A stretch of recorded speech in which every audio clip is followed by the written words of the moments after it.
আলহামদুলিল্লাহ, এই নাচটা খুবই খুবই ভালো, যেরকম ব্যবহার সেরকম কথাবার্তা খুবই ভালো। তো যাই হোক, অল্প অল্প করে শেয়ার করি। আসসালামু আলাইকুম, সবাই কেমন আছেন? আশা করি সবাই ভালো আছেন। আলহামদুলিল্লাহ, আমিও ভালো আছি। তো এই যে আজকে আবারও এসেছি আমার মামাকলে হাসপাতালে। যদিও মাসে 2বার আসা লাগে, একবার আমি আসি, একবার আমার ম্যাডাম আসে। কারণ একটা মানুষক লিয়া মাসে তো 2বার আসা তো একজন মানুষের পক্ষে সম্ভব না। সবারই তো শরীর বলতে একটা জিনিস আছে, তাই না? তো যাই হোক, আজকে আমিও এসেছি, আমার ম্যাডাম এসেছে, কারণ ওও অসুস্থ। যদিও উনি একাই আসে, কারণ আমি মাইক্রো গাড়ি চড়া পারি না, এটা জানে। এই জন্য আমাকে বাইরে যাওয়ার জন্য জেদবেদ করে না। তো আজকে আমি অসুস্থ দেখে আমি সাথে আসিছি। তো তাই আপনাদের সামনে অল্প অল্প করে ভিডিও করার চেষ্টা করছি। যদিও সাথে রোগী আছে, সব ভিডিও তো আর তুলে ধরা সম্ভব না। তো যাই হোক, এই যে হসপিটাল ভর্তি করে দিছি। যদিও ভর্তি করছি, রাত্রে থাকা লাগবে না, 2-4 ঘন্টা হয়তো স্যালাইন ট্যালাইন দেবে, এতটুকুই।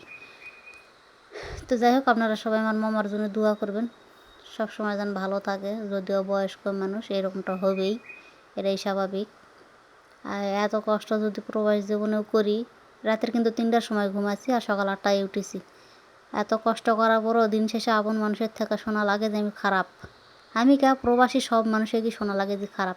আচ্ছা, প্রবাসীটা কি সত্যি কি খারাপ? আপনারা কিন্তু অবশ্যই জানাবেন। প্রবাসীটা যদি খারাপ হয়, তাহলে দিন শেষে এত কষ্ট করা, দিন শেষে কাছের মানুষের, আপনজন মানুষের এত কথা খাওয়ার পরও আমরা কীভাবে বেহায়ার মতো পড়ে থাকি তার কাছে, কীভাবে থাকি, এটা কি আপনারা কেউ বলতে পারবেন? যদি কেউ বলতে পারেন তো অবশ্যই আমাকে কমেন্টে জানাবেন। আর কে কে আছেন দিন শেষে আপনজন মানুষের কাছ থেকে এই শব্দটা শোনেন যে খারাপ? আচ্ছা, খারাপ শব্দ কি? এটাই আমি বুঝি না ভাই। খারাপ কি এই জন্য আমরা যে নিজের ঘাম জড়ানো টাকা দিয়ে তারকে হাসি খুশিভাবে রাখিছি, তারকে চাহিদা পালন করেছি, তারকে বেশি সুখ শান্তি দিছি, এটাই কি আমাকে খারাপ? আচ্ছা, এটাই যদি খারাপ হয়ে যাতে, এই খারাপই তো আমি মনে করি যে এই খারাপই আমি বেশ ভালো আছি। এই খারাপ লিয়া যদি আমাকে যদি কবরের মধ্যে যাওয়া লাগে, তাতেও আমি কম যে আলহামদুলিল্লাহ, আলহামদুলিল্লাহ।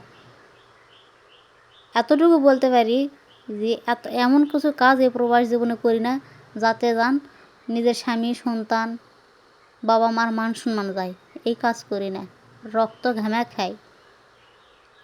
তো যাই হোক, অনেক কিছুই গল্প কোনো আপনাদের সাথে। আমার কথাবার্তা কেঙ্কা লেগেছে এটা জানি না। এখন এই যে বাড়িতে এসেছি, এখন রান্না বান্না করি, খিলান তিলান করি, তারপরে একটু রেস্ট নেব। সারাদিনে তো ঘুমানো যাবেই না।